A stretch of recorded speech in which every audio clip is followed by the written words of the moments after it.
Mumpung masih ada beberapa waktu kita pertemuan kita ini, ya, kita akan mempersiapkan ilmu untuk berpuasa.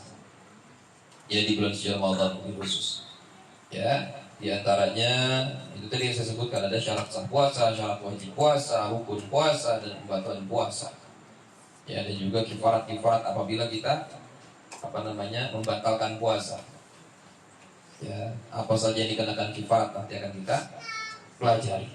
Namun malam hari ini, ya, kita akan sekilas membahas tentang hal-hal yang bisa menggugurkan pahala ibadah kita.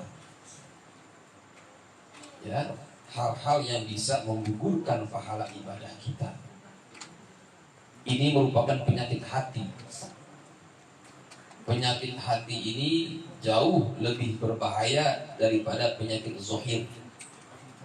Jadi penyakit batin jauh lebih berbahaya daripada penyakit zahir. Penyakit batin lebih bahaya dari penyakit zahir. Kenapa? Sebab kalau kita punya penyakit zahir, kita punya penyakit fisik, biasanya kita ini ngadu. Kita mengadukan penyakit kita. Pak dokter, kepala saya pusing. Pak dokter, hidung saya mampet, tenggorokan saya nggak enak, perut saya sakit, dan sebagainya. Kita menyebutkan sakit kita, ya. Kemudian dokter menyarankan, ya, wahai Bapak Fulan ini resepnya dan beli obatnya, minum obatnya supaya cepat sembuh. Begitu ya kira-kira ya gambarannya. Jadi kalau punya penyakit zahir atau penyakit fisik, kita yang ngadu sama ahlinya, dalam hal ini dokter. Kemudian dokter memberikan kita saran, nasihat, resep. Tapi sayangnya, kalau punya penyakit batin, kita malah menyembunyikan penyakit kita. Kalau penyakit fisik, kita dikasih tahu, Bapak Fulan, kalau Bapak punya penyakit perut seperti ini, obatnya begini.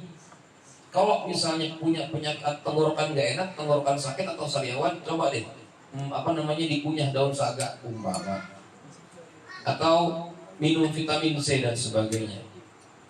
Tapi kalau penyakit batin, yang pertama kita malu buat ngadu. Dan kalau dikasih tahu, kita malah marah. Pernah nggak bapak-bapak, ibu-ibu bilang, aduh saya ini punya penyakit sombong ini. Saya punya penyakit sombong ini. Perasaannya saya ini menderita penyakit iri hati ini, atau dengki ini saya ini. Atau kita dibilangin sama kawan kita, kita ditegur sama kawan kita, Mas, sampean ini sakit sombong loh Mas. Kira-kira kalau kita dibilangin sama kawan kita punya penyakit sombong, marah apa marah? Kesinggung. Ya, padahal belum ada ceritanya. Misalnya orang punya penyakit kanker, contoh. Ya ditanya sama malaikat, kenapa kamu masuk neraka? Gara-gara kanker. Gak ada ceritanya. Ada. Tapi kalau penyakit hati, penyakit batin bisa menghantarkan kita ke dalam neraka. Ya Allah. Na'udzubillah, na'udzubillah. Maka dari itu, ayo kita perhatikan. Mungkin di kesempatan yang singkat ini, sekilas kita akan mengenali penyakit-penyakit seperti itu. Ya, dan kita dianjurkan untuk tidak atau berhati-hati sama penyakit ini. Kenali, ya, jangan sampai kita menderita penyakit yang seperti ini. Jadi penyakit ini diperumpamakan sebagai hayawan atau penyakit hewan, bersifat hewaniah. Ya, yang pertama fahriyah. Ya, apa sih fahriyah? Seperti merak. Tahu burung merak? Burung merak, kalau misalnya dia sendiri, burung merak itu kalau dia sendiri, dia akan diam seperti biasa. Tapi kalau banyak orang yang datang, dia lantas mengembangkan sayapnya, ekornya, keindahannya ditunjukkan. Ya, jadi dia suka apa? Pamer. Ya, jadi jangan diikuti nih sifat seperti ini nih. Maaf, mohon maaf, biasanya kadang-kadang orang perempuan suka begitu. Dia baru punya perhiasan banyak di tangannya, punya cincin. Ya, punya cincin dipakai empat-empatnya, umpama pengen pergi ngaji atau pengen pergi arisan. Ya, kalau dia ngomong tangannya ikut-ikutan. Ibu-ibu dari mana aja tadi? Ibu yang goyangin tangannya gitu. Ya.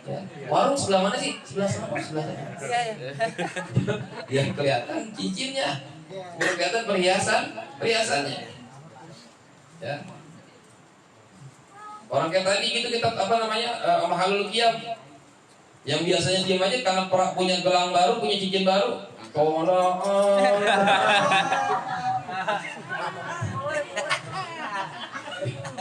Kelihatan. Gitu. Ya. Jadi itu biasanya orang-orang perempuan. Tapi walaupun demikian, kadang-kadang laki-laki juga sama. Ada. Punya jam baru gitu ya. Ya, nunjuknya biasa begini jadi begini tuh. Karena punya jam baru. Ya, jadi sifat fahriyah seperti burung merak. Ya, dan juga hati-hati kita dengan medsos zaman sekarang ini. Apa-apa sering kita posting, apa-apa sering kita upload. Ya, sekali lagi ini saya menyampaikan ini untuk diri kita, untuk diri kita. Saya sedang tidak mengajarkan antum semua untuk menilai orang, bukan. Digaris bawahi, ditebelin. Saya sedang tidak mengajarkan untuk menilai orang. Ya, sebab kalau kita bilang wah dia riya tuh, dia sombong tuh, berarti hati kita yang sedang berpenyakit. Maka dari itu malam hari ini saya sedang mengajak kita semua termasuk diri saya untuk introspeksi diri. Jangan sampai penyakit ini ada di diri kita. Kita punya media sosial, kita punya Facebook masing-masing, punya WhatsApp dan sebagainya. Ya, jangan sampai nanti itu malah menggiring kita ke nerakanya Allah. Media sosial bisa membawa kita ke surganya Allah bila dipakai untuk hal-hal yang baik. Ya, share berita-berita yang bagus, mengajak memotivasi teman-teman untuk beribadah dan sebagainya. Ini kayak begini kita foto, kita share, kita posting untuk supaya teman-teman kita yang lain ikut bersemangat dan mau hadir. Ya, nggak masalah kalau seperti itu. Ya, bukan pada saat umpama nanti malam nih, ya handphone ditaruh di depannya, dibikin streaming tahajud. Mau mulai tahajud nih. Tapi belum wudhu. Allah. Ya jangan gitu juga, jangan begitu ya. Kalau mau wudhu. Ya jangan sampai demikian. Ya. Yudillu bihi katsira wa yahdi bihi katsira. Hati-hati dengan lisan kita, dengan jempol kita zaman sekarang ini. Lisan kita bisa berbahaya, bisa mengantarkan kita ke neraka. Ya apabila kita mengucapkan hal-hal yang tidak bagus atau postingan-postingan yang tidak baik dan sebagainya. Ya kemudian kalbiyah. Apa sih kalbiyah? Maaf, sifat anjing. Seperti apa sifat anjing? Anjing itu biasanya menggonggong. Ya. Kalau kambing mengembe. Ayam kokok. Ya, yang kita bahas sekarang tentang kalb. Anjing. Maksudnya dia suka menggonggong. Ya. Hubungannya apa? Sering berkomentar hal-hal yang nggak perlu. Apa aja dikomentari. Orang pakai kerudung, pakai jilbab, karap-karapan. Arab-Araban aja nih. Jadi orang pakai kerudung dibilang ke Arab-Araban, orang pakai you can see juga dikomentarin. Kayak urap-urapan. Sama aja. Ya, orang pulang malam, orang pulang kerja nih, ada tetangganya perempuan pulang kerja malam. Pulangnya jam segini, nyambi tuh dia tuh.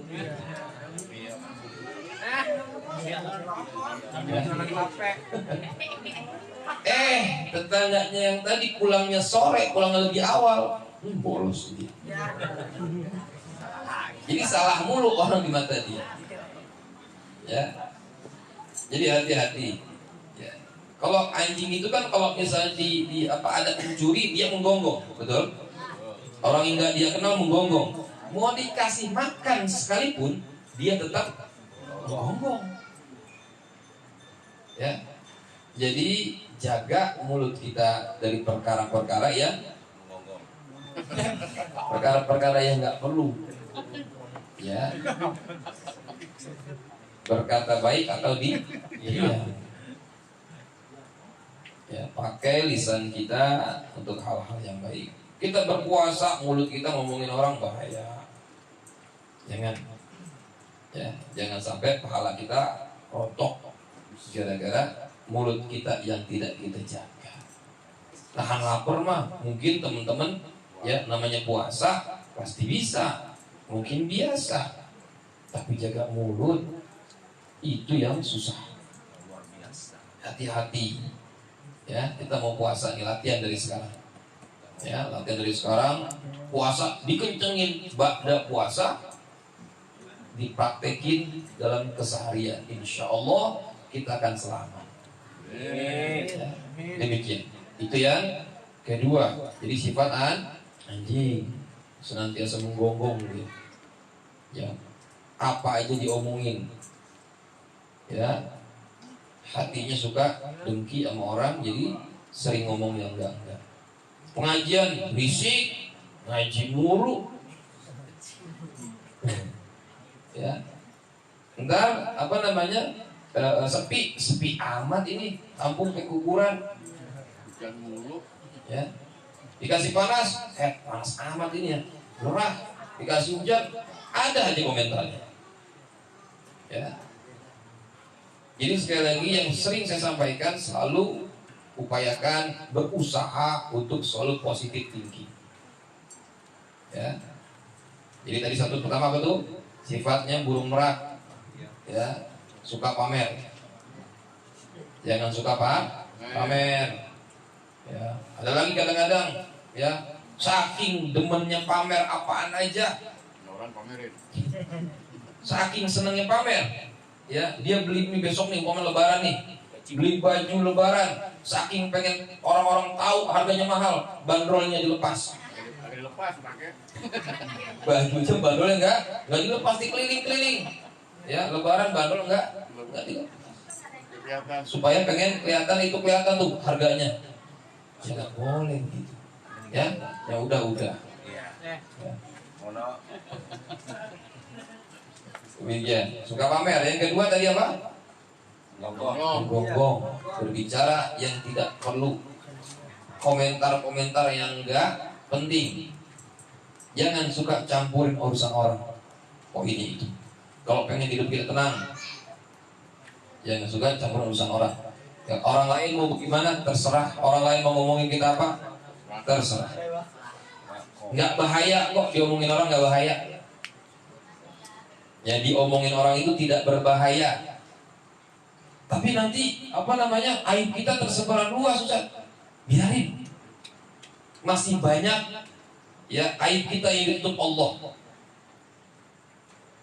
Kalau kita dibuka semua sama Allah, Masya Allah. Ya, kita nggak bisa berjalan tegak. Jadi biarkan orang lain mau ngomong apa. Satu, ambil hikmahnya, kita bisa introspeksi. Yang kedua, dosa-dosa kita digugurkan. Ya, diambilin dosa kita sama orang yang gunjingin. Kan enak ngapa-ngapain dosa diambil. Belum, pokoknya deh. Yang ketiga, sifat lalat. Sifat lalat itu Ya, apa sih yang nggak boleh kita contoh? Diperumpamakan lalat itu, dia selalu hinggap di tempat-tempat yang kotor. Ya, kita serapi apapun, sebersih apapun kita, tapi kalau kita main ke tempat-tempat yang nggak bagus, ya naudzubillah, tanpa ada niat yang bagus, ya, dikhawatirkan kita akan terbawa arus. Ya, hati-hati dalam melangkah. Dan jeleknya lagi, lalat itu setelah hinggap di tempat yang tidak bagus, di tempat yang kotor, di tempat yang jorok, kemudian dia menebarkan kejelekan itu di mana-mana. Ya, dia kan habis hinggap di kotoran, dia hinggap di mana-mana, disebar tuh bakteri-bakteri penyakitnya. Ya, jadi jangan ambil sikap atau sifat seperti lalat. Hinggap di tempat kotor, kemudian menyebarkan keburukan-keburukan di tengah masyarakat. Jangan sampai demikian. Jangan sampai masyarakat kalau ada kita resah, kita pergi malah tenang. Naudzubillah. Ya, jangan demikian. Ya. Khairun nas anfa'uhum linnas. Sebaik-baik manusia adalah yang bermanfaat untuk orang lain, orang banyak. Ya, jadi yang pertama tadi sifat burung merak, yang kedua sifat anjing, yang ketiga sifat lalat, dan yang keempat kambing. Ya, sengaja saya ambil contoh binatang-binatang biar gampang diingat. Kenapa sifat kambing? Sifat kambing itu biasanya nggak peduli dia sama orang lain. Nggak peduli sifat kambing. Maaf, kemarin kita waktu lagi berkurban di majelis, ya teman-teman mungkin lihat pada saat kambing dipotong, temannya mah kawin aja sebenarnya. Ya potong. Bukan yang potongin kambing. Wah. Kambing dosanya hilang, kambing lagi dosa. Jadi intinya pedulilah ya dengan lingkungan, dengan sahabat-sahabat kita, dengan saudara-saudara kita. Saya pernah menyampaikan, pergi haji puluhan kali, umroh setiap bulan, tapi saudara kita, tetangga kita kelaparan, ya, naudzubillah, naudzubillah, itu mengundang murkanya Allah Subhanahu wa ta'ala. Jadi apabila kita ingin membuat Allah tersenyum kepada kita, buatlah tersenyum hamba-hamba Allah yang membutuhkan pertolongan. Jadi selain ada hablum minallah, juga ada hablum minan nas. Insya Allah sedikit demi sedikit. Saya tidak menyampaikan hal-hal yang berat-berat dulu, yang ringan-ringan dulu. Yang ringan kita pelajari, kita resapi. Jangan pamer, ya, jangan suka ngomongnya nggak perlu, menggunjing, ya, dan sebagainya. Ya, yang ketiga apa tadi? Lalat. Jangan menyebarkan kejelekan-kejelekan. Jangan suka datang ke tempat-tempat yang jelek. Khawatir. Kita ini harus tahu diri. Kita ini bukan orang-orang yang imannya udah super. Kita ini masih kalau Nabi kan maksum. Kita ini maklum. Dimaklumin mulu kita mah. Khawatir kita ke bawah. Jadi lebih baik menghindar. Ya, lebih baik menghindar. Ya, terus yang keempat, pedulilah kepada sesama, peduli sama saudara. Ya, terlepas dari masalah dia orang muslim atau bukan muslim, kalau dia tetangga kita butuh pertolongan, tolongin. Ya, kalau gajah mati meninggalkan gading, macan mati meninggalkan belang, manusia mati meninggalkan baik. Jadi mudah-mudahan ya, penyakit-penyakit seperti itu bisa kita hindari. Nanti masih banyak lagi. Belum ada riyanya, khibir atau sombongnya, hasad, dengki dan sebagainya. Ya, itu nanti akan kita pelajari. Insya Allah malam Selasa yang akan datang saya menyampaikan. Jadi Pak Boy, malam Selasa yang akan datang ya, biasanya kita ngaji atau ratib dan juga taklim di Majelis Pondok Rajab di tempatnya Bapak Anwar Firmansyah. Tapi insya Allah ya setelah musyawarah kemarin ya Mas Harot ya insya Allah akan ditarik malam Selasa besok ke Majelis di samping di Majelis Al-Madinah. Jadi diharapkan kita semua hadir untuk mensyiarkan ya, kita mencoba berdakwah syiar ya supaya tetangga-tetangga di sana ya penduduk-penduduk di sana juga bisa ikutan dengan melihat insya Allah dengan banyaknya jemaah kita, insya Allah mereka juga bisa ikut. Kita mengumpulkan pahala jariah. Ya, pahala jariah. Kita belum bisa berdakwah seperti para alim ulama. Kita belum bisa berlomba berdakwah dengan orang-orang alim. Tapi kita coba ya, walaupun dalam ukuran yang sedikit, kita hadir aja. Kita hadir aja.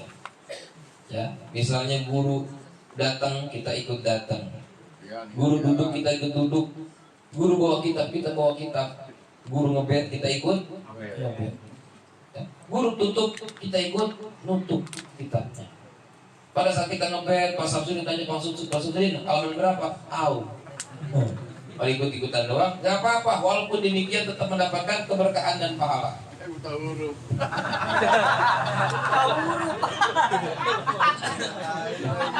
Ya. Tujuannya syiar. Ya, menarik. Kita belum bisa, mungkin kita mau beli pahala sendiri susah. Paling tidak dengan orang-orang ikut belajar, dengan tertarik dengan adanya kita di situ, dengan meramaikan, insya Allah kita mendapatkan pahala. Mudah-mudahan Allah ridho kepada kita semua. Allah berikan perjuangan kita walaupun dalam ukuran yang sangat sedikit. Ya, kita berupaya untuk mengikuti jejak baginda Rasulullah SAW dan juga jejak para alim ulama kita semua. Sekali lagi, mudah-mudahan Allah meridhai kita semua. Bismillahirrahmanirrahim. A'udzubillahi minasyaitonir rajim. Bismillahirrahmanirrahim. Alhamdulillahirabbil alamin arrahmanir rahim maliki yaumiddin. Iyyaka na'budu wa iyyaka nasta'in. Ihdinas mustaqim.